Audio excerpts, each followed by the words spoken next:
2019 ലോകത്തെ നടുക്കിയ ഭൂകമ്പമായിരുന്നു അൽബേനിയയിൽ നടന്നത്. തകർന്നു വീണ ആയിരക്കണക്കിന് കെട്ടിടങ്ങൾക്കിടയിൽ ഒരു സ്കൂൾ കെട്ടിടവും ഉണ്ടായിരുന്നു.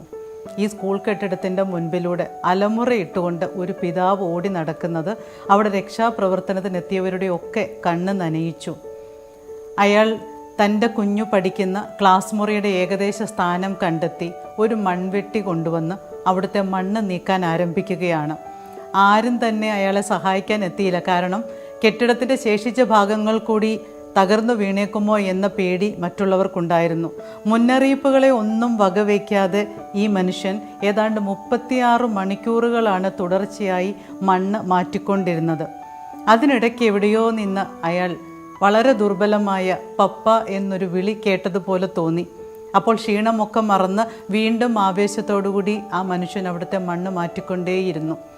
വീണ്ടും ഒന്നുകൂടി ആ ദുർബലമായ വിളി കേട്ടതുപോലെ അയാൾക്ക് തോന്നി.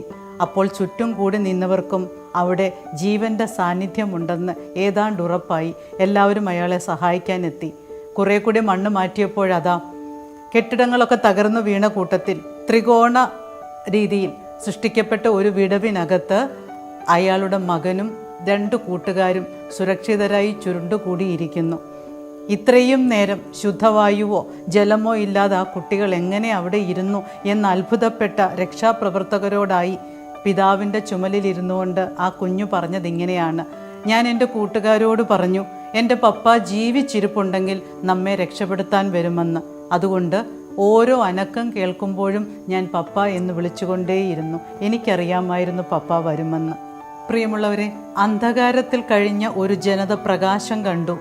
കൂരിരുട്ടിൽ കഴിഞ്ഞ ജനതയുടെ മേൽ പ്രകാശം ഉദയം ചെയ്തു എന്നൊക്കെ പറഞ്ഞുകൊണ്ടാണ് പഴയ നിയമത്തിൽ ഏശയ്യാ പ്രവാചകൻ രംഗപ്രവേശം ചെയ്യുന്നത്.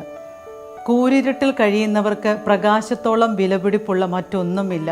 നമ്മുടെ മേൽ പതിക്കുന്ന അന്ധകാരം എന്ന് പറയുന്നത് പലപ്പോഴും നമ്മുടെ ജീവിതത്തിൻ്റെ ദുരന്തങ്ങളായിരിക്കും, ദുഃഖങ്ങളായിരിക്കും. ചിലപ്പോഴത് കടബാധ്യതകളാവാം, മറ്റു ചിലപ്പോൾ രോഗങ്ങളും പരാജയങ്ങളുമാകാം, വേറെ ചിലപ്പോൾ വീടിനുള്ളിലുള്ള കലഹങ്ങളാവാം. എന്തു തന്നെയായാലും നമുക്ക് രക്ഷകൻ പിറന്നിട്ടുണ്ട്. പ്രത്യാശയോടെ കാത്തിരിക്കണം. നമ്മോടുകൂടെ എപ്പോഴും ഉണ്ടായിരിക്കുന്ന ഒരു രക്ഷകൻ ഇതാ പിറന്നിരിക്കുന്നു എന്ന ഉറപ്പാണ് ക്രിസ്മസ് നമുക്ക് തരുന്നത്. ജീവിത ദുരന്തങ്ങളുടെ വെളിച്ചം കയറാത്ത ഭൂഗർഭ അറകളിൽ നിന്നും അവൻ നമ്മെ രക്ഷിക്കും. അതുകൊണ്ട് നമുക്ക് പ്രത്യാശയോടെ കാത്തിരിക്കാം. ഇതാ നമുക്കായി രക്ഷകൻ പിറന്നിരിക്കുന്നു എന്ന സദ്വാർത്ത നമ്മെ തേടി വരുന്നുണ്ട്. മിഴികൾ തുടയ്ക്കാം, ശിരസുയർത്തി പ്രത്യാശയോടെ നോക്കാം. അത്യുന്നതങ്ങളിൽ ദൈവത്തിന് സ്തുതി, ഭൂമിയിൽ സന്മനസ്സുള്ളവർക്ക് സമാധാനം.